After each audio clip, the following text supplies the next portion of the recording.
Thanks for tuning in to another armology lesson. I'm going to be giving you a very simple yet effective tip that you can use to spark some more arm gains, whether you're just starting out or you've been training for a while. Maybe you're stuck in a plateau. This might help you to unearth a little bit of muscle growth.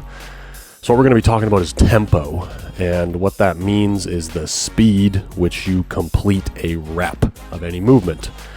And it's important to understand that the part of the movement where the muscle is contracting. So if we use the standing barbell biceps curl, for example, just to keep it simple, when you bring the weight upward, the muscle is contracting, the fibers are shortening. That's called the concentric phase, all right?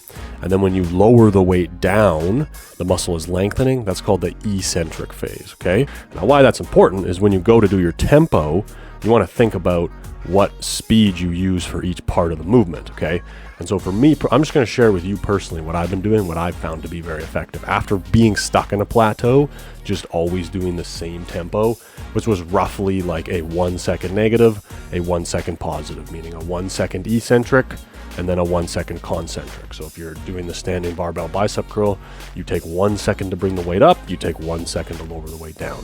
For years, I did that. And I found that once I started using different tempos, it helped me to make additional gains. It helped me to gain more strength.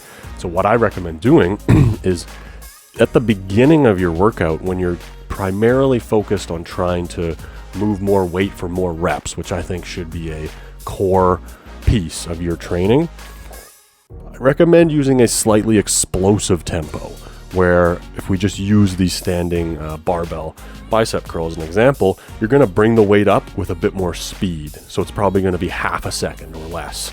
And then the eccentric probably takes about 1 second still. So you want to control the weight as you lower it down, but it's not slow. You lower the weight down and then burst coming up. Lower the weight down, burst coming up. And the cue that I recommend you think of when you're doing this is controlled aggression. So you want to be aggressive. You want to add a little bit of speed to the reps, but you still want to control the movement. And a small caveat to this is that make sure that you're comfortable with the given exercise before you start adding a little bit of speed. And I would also recommend that you start on the lighter side of adding explosiveness.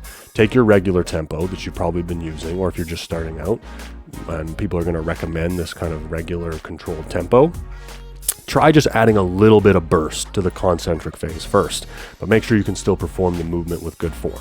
Then later on in the workout, towards the end of your workout or the middle of your workout, I would recommend switching the tempo so that you do a super slow, controlled eccentric. Meaning, if we're going to use the example of the tricep exercise with the dumbbell behind your head, that as you lower that weight behind your head, let it take 3 to 4 seconds. So you're really controlling the weight as it comes down. 1, 2, 3, 4, and then you do a 1 second concentric. Not necessarily explosive, just what I would say regular tempo. We're assuming that, 1 second concentric, 1 second eccentric is roughly a normal-ish tempo.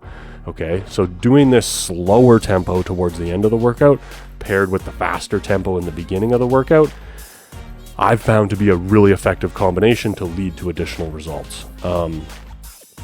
And from a scientific perspective, you have fast twitch muscle fibers and slow twitch muscle fibers, type 1 and type 2. So I think there's something behind this mechanism that I've detected just through personal experience. You combine the two together, adds a bit of variety to the stimulus, and I found it to be extremely effective in growing my arms. So I highly recommend that you try it out for an extended period of time. Give yourself a couple months. That's my recommendation for today. I hope that helps you to go out there and make some arm gains.